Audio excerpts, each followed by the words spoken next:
नमो नमो बच्चों, संस्कृत की कक्षा में आपका एक बार हार्दिक स्वागत। फिर से आज हम पुनः कक्षा 10 में प्रवेश करेंगे और 10 में प्रवेश करने पर हम पाठ पढ़ेंगे सिकता से, पाठ 9 और पाठ का नाम है सिकता सिद्ध। ठीक है, तो सबसे पहले पाठ का अर्थ हम पता कर लेते हैं कि इसका अर्थ क्या है।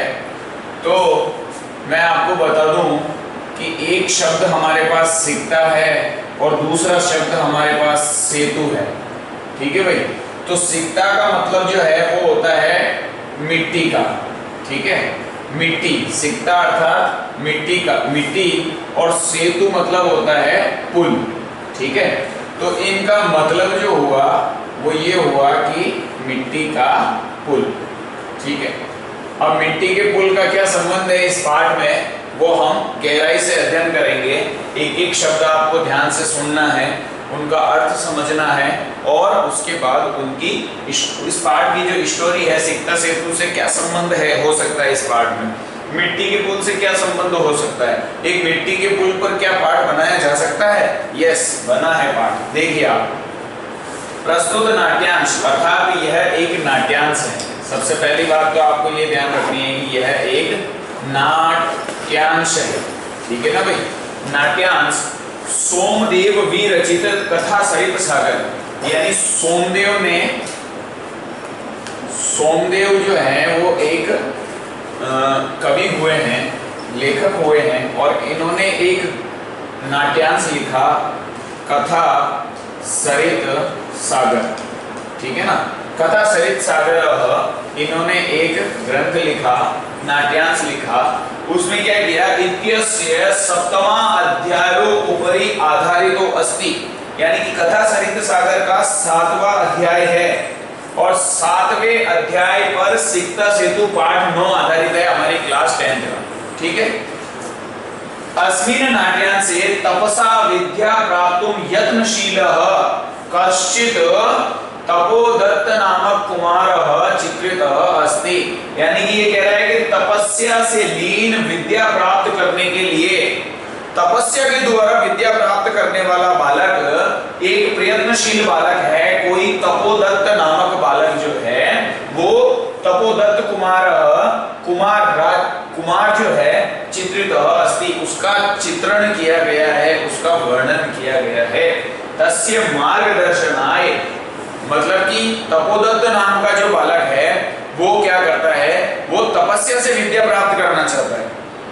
ठीक है, डायरेक्ट ओम ऐसे कुछ किया और वो तपस्या से विद्या प्राप्त करना चाहता है। तो तस्य मार्गदर्शनाय पुरुष वेशधारी देवराज इंद्र तत्र आगतवान। ठीक है, तो किसके तपोदत्त के मार्गदर्शन के लिए पुरुष वेशधारी, यानी पुरुष के वेश में देवराज इंद्र वहां पर आगतवान, देवराज इंद्र वहां पर आ जाते हैं। तत्र आगत्य, वहां आकर के, देखो आगत्य में क्या है, आ उपसर्ग है, गम धातु है और ल्यप प्रत्यय है। मैंने आपको समझाया कि उपसर्ग आगे होगा, पीछे ये होगा, तो वहां पर कौन सा प्रत्यय हो जाएगा, ल्यप प्रत्यय। ठीक है, ये ध्यान देने वाली बातें हैं। आप इनसे शब्द हमें उठाने हैं कि कौन कौन से इंपॉर्टेंट शब्द हैं जो हमारी परीक्षा में आएंगे, उनको हमें ध्यान रखना है।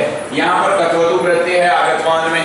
ठीक है, तो ये बात आगे देखिए, आगत्य देवराज सिकताभिः सेतु निर्माणार्थम प्रयतते, यानी कि यहाँ पर ये कह रहा है कि वहां पर आकर के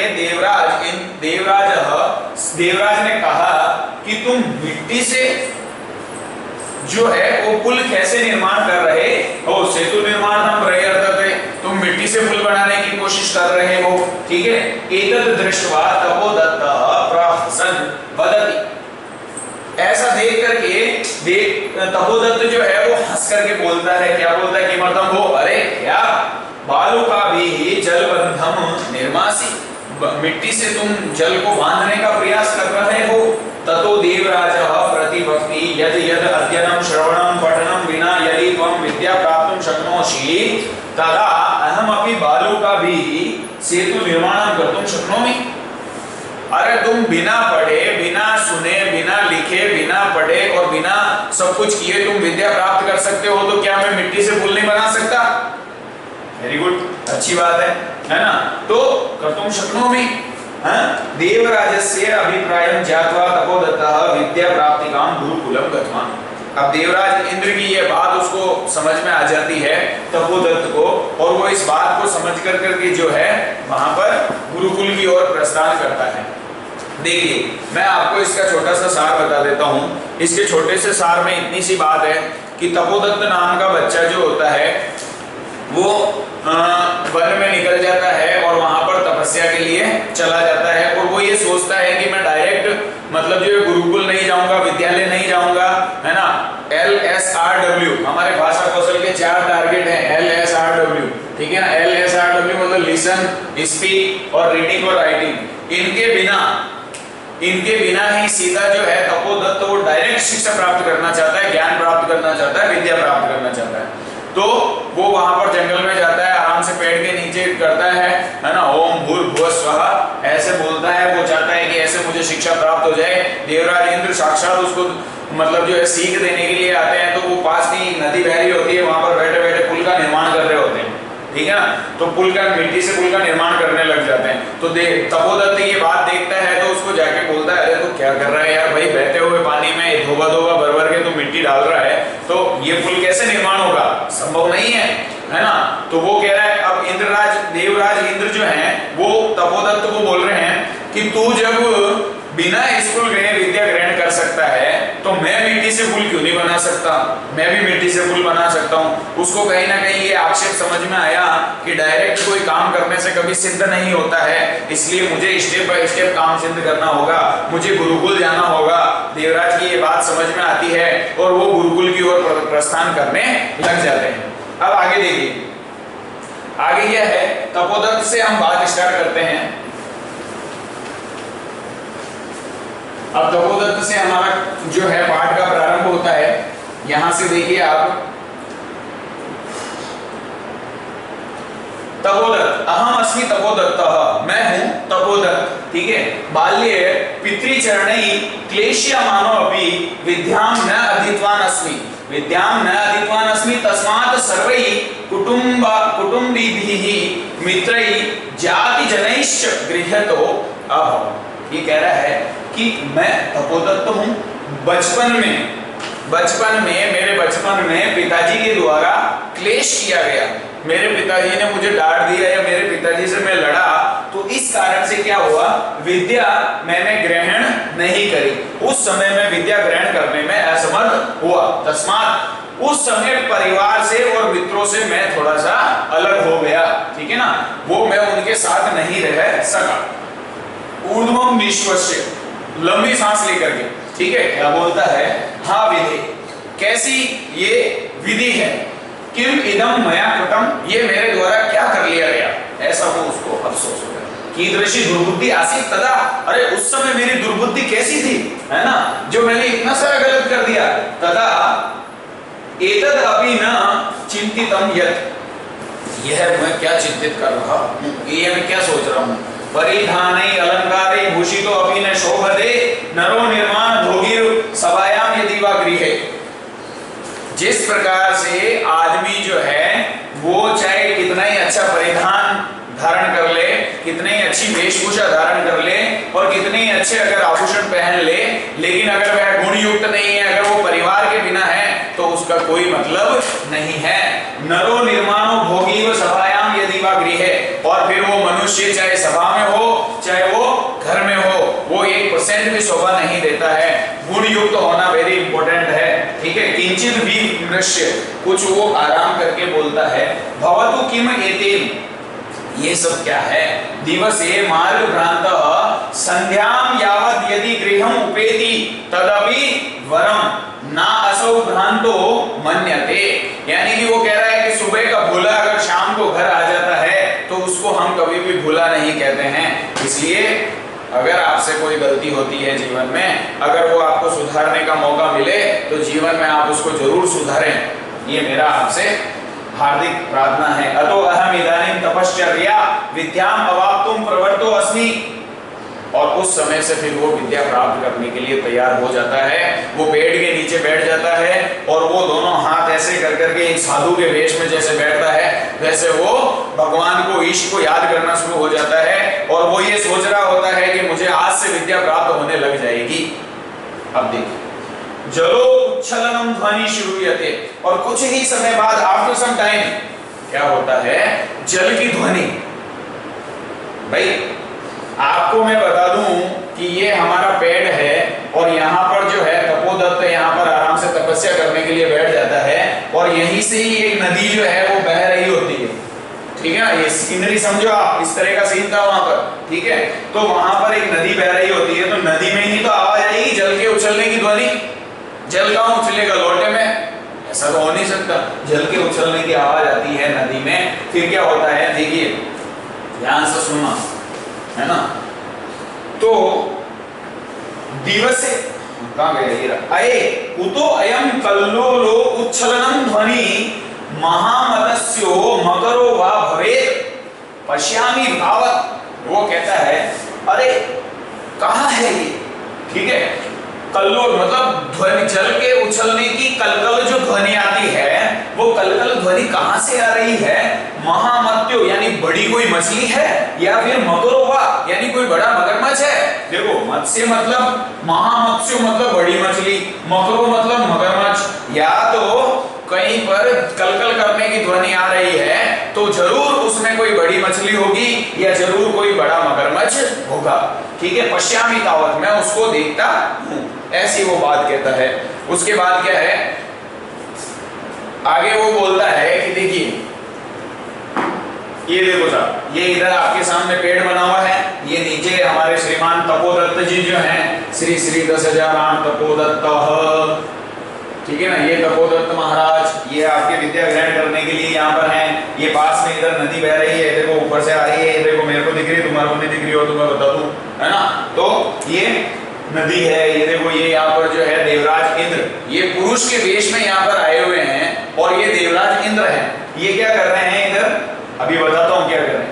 पुरुषम एकम शिक्ताभिः सेतु निर्माणम प्रयासम कुर्वाणं दृष्ट्वा साहसम।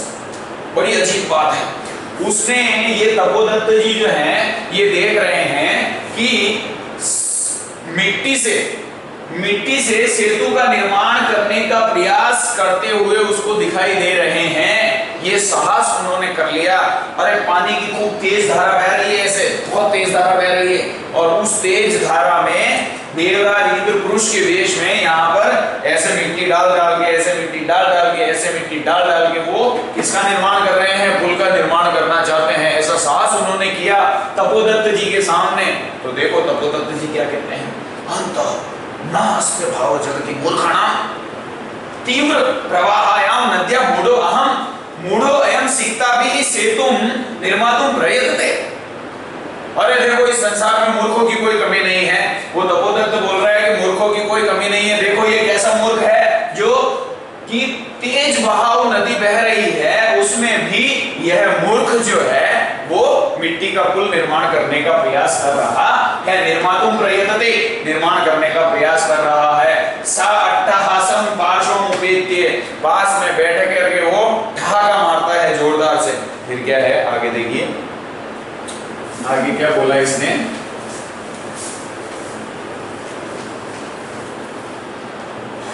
देखो, वो महाशय, अरे महाशय, किम इदम विधीयते, तुम ये क्या कर रहे हो, किस विधि की रचना कर रहे हो तुम? अलम अलम तव श्रमेण, थोड़ा थोड़ा परिश्रम कर रहे हो। पश्य देखो, रामो बबंधम यम सेतु शिलाभिर कर्म अरालय विद्धत बालुका भिस्तम यासी त्वम अति रामताम।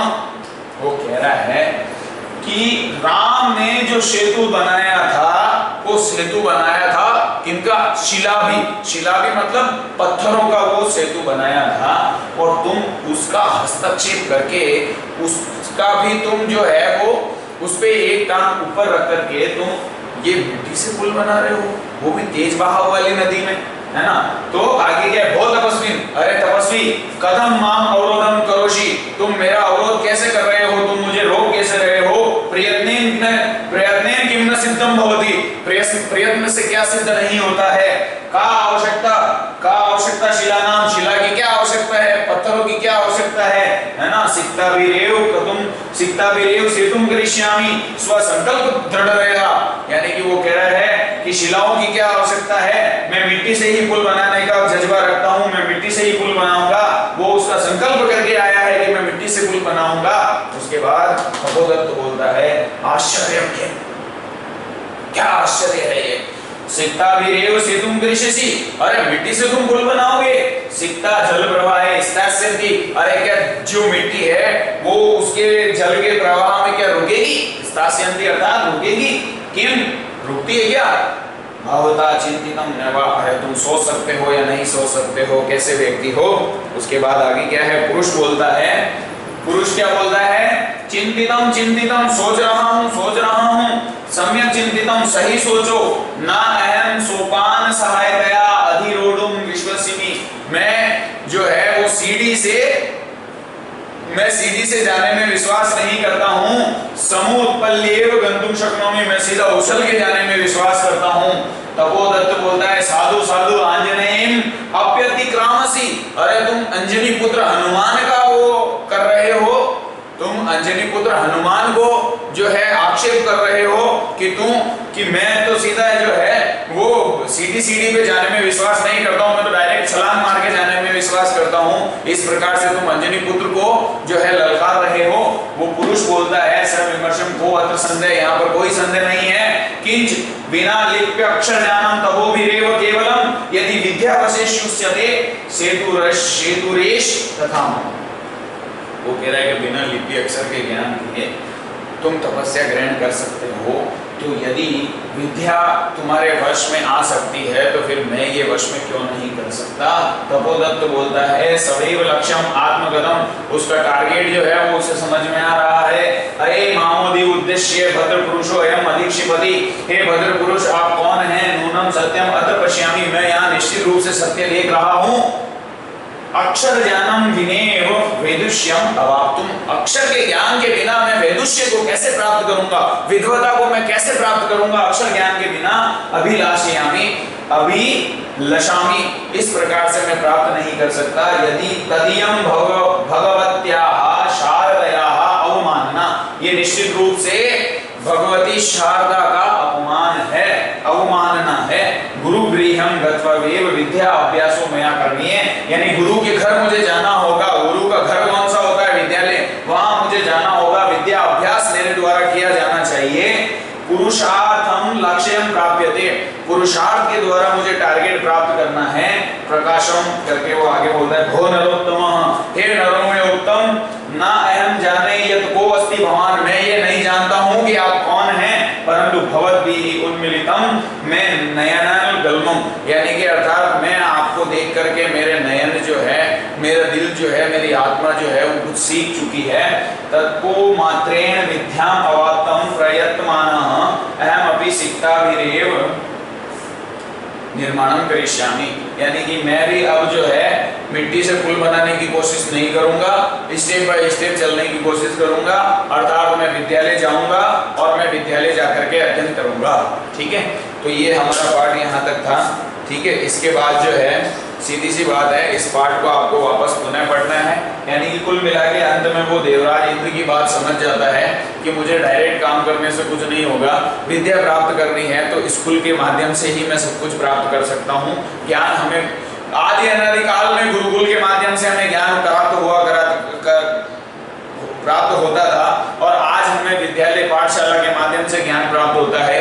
गुरु के बिना ज्ञान की प्राप्ति असंभव है, इसलिए गुरु का पद जो है वो श्रेष्ठ माना गया है। तो यहाँ पर देवराज जो है वो तपोदत्त के गुरु बनकर आए और उन्होंने उन्हें सही मार्ग दिखाया। जीवन में आपको कभी भी मौका पड़े तो अपने गलत दोस्त को सही मार्ग दिखाने की आप कोशिश करेंगे, ऐसा मुझे आपसे आशा है। और ये पाठ आप बार बार पढ़ें, इसकी हिंदी बार बार समझें। नाट्यांश यहाँ पर परीक्षा में आ सकता है, कक्षा 10 के लिए ये नाट्यांश बहुत इंपॉर्टेंट है, इसको आप बार बार देखें, नाट्यांश को पढ़ें, हर एक शब्द आप ढंग से देखें। रचना सागर 2 टुगेदर विद में इसके हर एक शब्द का अर्थ दे रखा है, वहां से आप हर एक शब्द ढंग से पढ़ें और ये नाट्यांश पढ़ेंगे तो आपको अच्छे तरीके से समझ में आएगा। यहाँ से प्रश्न बनने की संभावनाएं हैं, नाट्यांश आने की संभावनाएं हैं, प्रत्येक जो उदाहरण है वो आने की संभावनाएं हैं, संधि के उदाहरण है वो आने की संभावनाएं हैं, इसलिए हमें ये पाठ ढंग से पढ़ने होते हैं। ठीक है, तो आप अभ्यास करें। आज तक के लिए इतना ही, फिर किसी नए पाठ के साथ हम एक बार आपसे फिर मिलेंगे। तब तक के लिए धन्यवाद। नमो नमः।